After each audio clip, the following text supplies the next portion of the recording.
Welcome to the Deep Dive. Today we're going to be exploring this text, a series of guidelines taken from Surah Al-Fatihah. Oh, very nice. By Sheikh Abdurrazak ibn Abdul Muhsin al-Abad al-Badr.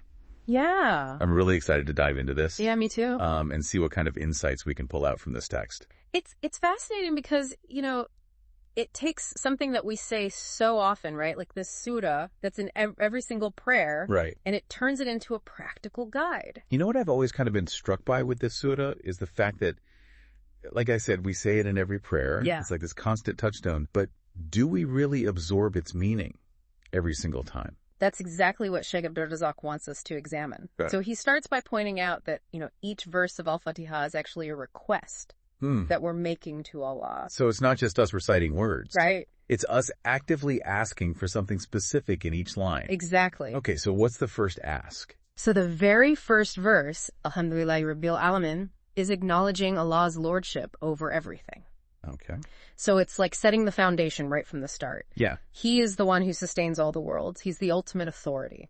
That makes the next request, Ar-Rahman Ar-Rahim, even more powerful then, right? Absolutely. Because we've established his authority, and now we're appealing to his boundless mercy and compassion. Exactly. And it sets the tone for our approach to him, right? Yeah. We're reminded of his merciful nature right from the start. But then it takes a turn with Maliki Yawmiddin, Master of the Day of Judgment. Yeah. That feels intense. It's like a spiritual reality check. Uh-huh. It's saying no matter how good things might be going for you right now, Yeah. remember this, there will be accountability. I can see how that would keep you grounded. For sure. So we've got lordship and mercy and this accountability. Yeah. What's the core request that ties everything together? So for me, it's Iyaka na'budu wa iyaka nasta'in. You alone we worship, and you alone we seek help from. I'm curious, what is this exclusivity in the wording you alone tell us about how we're supposed to approach Allah? It's like a complete surrender of the ego, right? Okay. We're acknowledging that true fulfillment and guidance only come from him, Yeah. not from any other source, no matter how tempting it might seem. This makes me think about all the things that people rely on nowadays, wealth status, even other people. Exactly. This verse is such a stark contrast to that mindset. It's a powerful declaration of dependence on Allah, Yeah. a rejection of anything that tries to take his place in our lives. So how does this translate into action? Yeah. What does this verse mean for our day-to-day lives? So it's a call to turn to Allah constantly. Mm-hmm. The big decisions, the small choices, moments of ease, times of hardship, we're reminded to seek his guidance and support throughout it all. And that brings us to the final request, right? The one that seems to summarize everything. Idina siratal mustaqim. Guide us to the straight path. This is the culmination of all those previous requests, right? We've acknowledged Allah. We've acknowledged his attributes. We've declared our reliance on him. Yeah. Now we're asking to be shown the way to live in accordance with all of that. It's like that universal GPS we all need. Exactly. Pointing us toward what's truly beneficial Yeah. in this life and the next. This life and the next. But the sheikh doesn't stop there, does he? He digs deeper, Yeah. right? Okay. He goes on to explain that the straight path isn't just some static destination. It's this continuous journey of learning, making righteous choices, and staying focused amidst all the distractions. So it's not enough to just ask Kay for guidance. Yeah. We have to actively engage with it. Yeah. But how do we even know what that path looks like? That's where the surah gets even more specific. Okay. It says that we're asking to be guided to the path of Siratal Latina and Amta Alayhim, those whom Allah has favored. Okay, so give us the inside scoop here. Yeah. Who are these blessed individuals we should be looking to as examples? So the Shaykh highlights some all-star examples. The prophets, obviously. Okay. Those who are known for their honesty, those who sacrificed for their faith, and the truly righteous. Wow, that's quite a lineup. Yeah. So it's like having these incredible role models showing us what walking the straight path actually looks like. Exactly. By studying their lives and understanding their journeys, we gain a much clearer vision of what it means to follow that path. Hold on, there's another piece to this, right?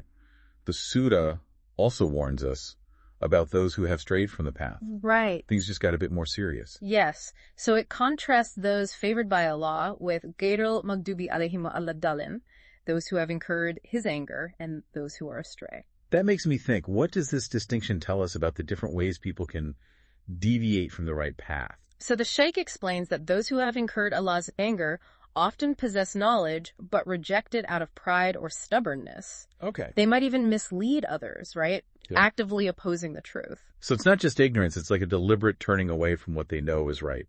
Wow, that's a heavy thought. What about the other group? Those who are astray. So those who are astray might be lost due to a lack of understanding. Okay. They might be following blindly without seeking knowledge or questioning. That makes me wonder then, how can we use this understanding to ensure that we're not falling into either of those categories Right. in our own lives? So it highlights the importance of seeking knowledge and guidance, consistently checking our intentions and being humble enough to admit when we need help. So it's this reminder to be both informed and de-guided. Exactly. Not just one or the other. We've covered a lot of ground already: lordship, mercy, accountability, reliance on Allah, and even the different ways people can go astray. And that's just the beginning. Wow. There's so much more to unpack from this short but incredibly rich surah. This makes me even more excited to continue this deep dive. Yes. We'll be back soon to explore the remaining verses of Surah Al-Fatihah. Don't go anywhere. Okay, we are back and ready to continue our deep dive into Surah Al-Fatihah. I feel like I'm still processing everything from that first part. I know, me too. Yeah. It's amazing how much is packed into just those first few verses. It is. And the insights just keep coming as we move forward. So we left off talking about seeking guidance and the contrast between those whom Allah has favored and those who have strayed. Yeah. And now, Sheikh Abdul Razak takes us deeper into this concept of the straight path by really exploring the concluding verses of Surah Al-Fatihah. Okay, so the part where we explicitly ask for that guidance. Idina Siratul Mustaqim, guide us to the straight path. Yeah.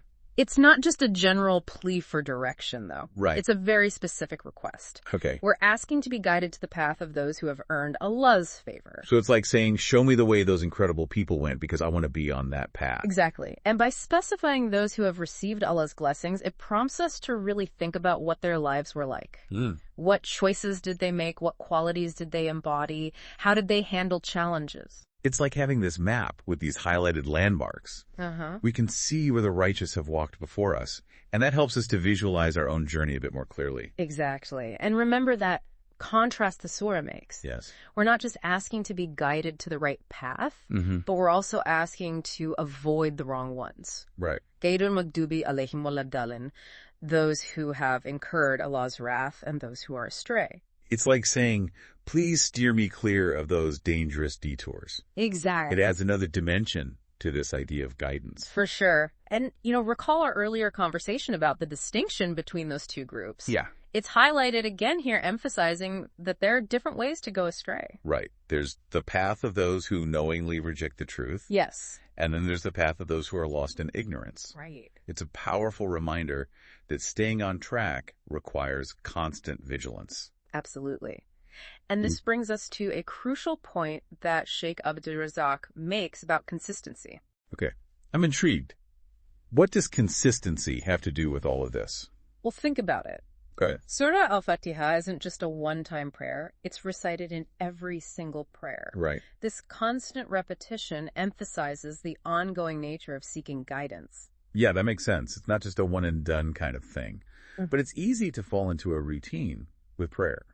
Just reciting the words without really reflecting on their meaning. And that's why the Sheikh encourages us to pause and contemplate the meaning of each verse before reciting it. Okay. Take a moment to really absorb what you're asking for. So it's about bringing intentionality into the act of prayer. Yes. Not just going through the motions, but engaging with our hearts and minds. He also suggests reflecting on the verses after completing the prayer. Oh, interesting. Consider how those concepts of guidance, mercy, and reliance on Allah apply to your daily life. So it's taking that guidance that we're getting in prayer. Yeah. And weaving it into the fabric of our lives. Exactly. Surah Al-Fatihah isn't meant to be this compartmentalized ritual.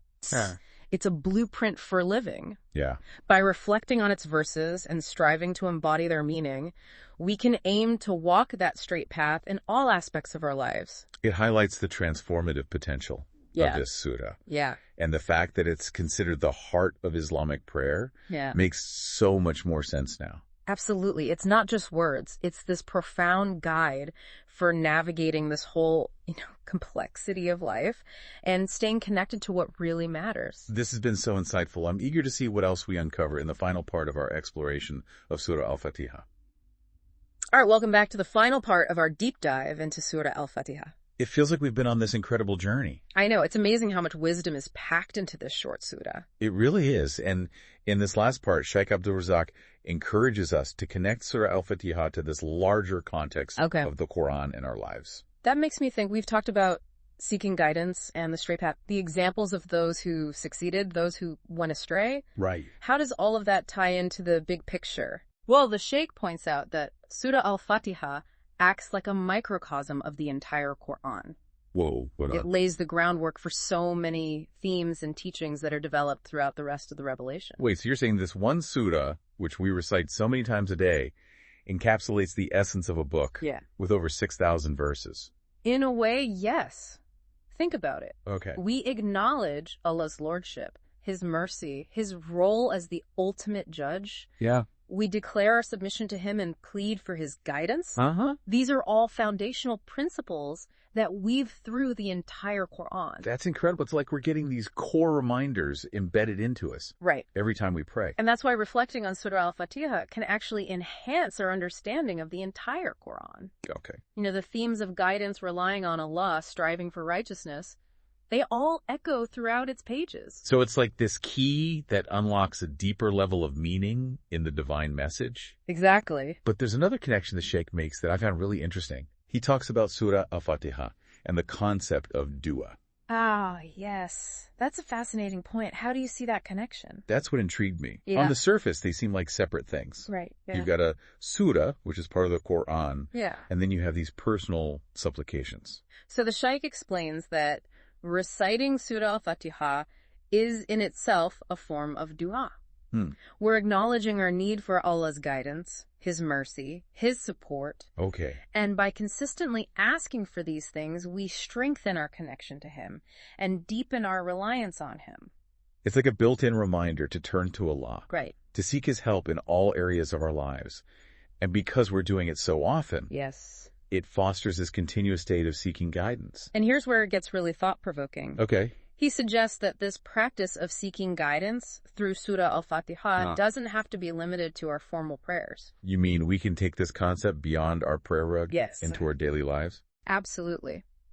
Those principles, seeking guidance, recognizing our limitations, relying on Allah, are relevant in every aspect of our lives. Wow. We can draw strength and inspiration from Surah Al-Fatihah when we're struggling making decisions or just trying to find clarity in our lives. So it's like carrying this internal compass. Exactly. Reminding us to seek Allah's guidance in everything we do. As we conclude this deep dive, that's a really powerful takeaway. Yeah. Surah Al-Fatihah isn't just this collection of beautiful words.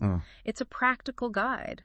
It's a spiritual roadmap, a constant reminder that we're not alone on this journey. This has been such an enriching experience. I feel like I have a whole new appreciation Me too. for Surah Al-Fatihah and the impact it can have on our lives. Remember that question we posed at the very beginning? We focused on guidance, but what does this surah reveal about the nature of Allah and our relationship with Him? That's a great point. I think Surah Al-Fatihah paints such a beautiful picture of Allah's attributes. His lordship, His mercy, His compassion, and ultimately His role as the guide. Yes. And for us, it emphasizes our complete dependence on Him. Right. The need to turn to Him constantly, not just during prayer, but in every aspect of our lives. It's a beautiful summary of that core message. Surah Al-Fatihah is a conversation with the divine, a testament to our relationship with Allah, and a reminder that His guidance and support are always available. Yeah. All we have to do is seek them. So as we wrap up, I encourage everyone listening to revisit Surah Al-Fatihah with fresh eyes and an open heart. Yeah. Reflect on its deeper meanings and let its guidance illuminate your path. Until next time, deep divers keep exploring.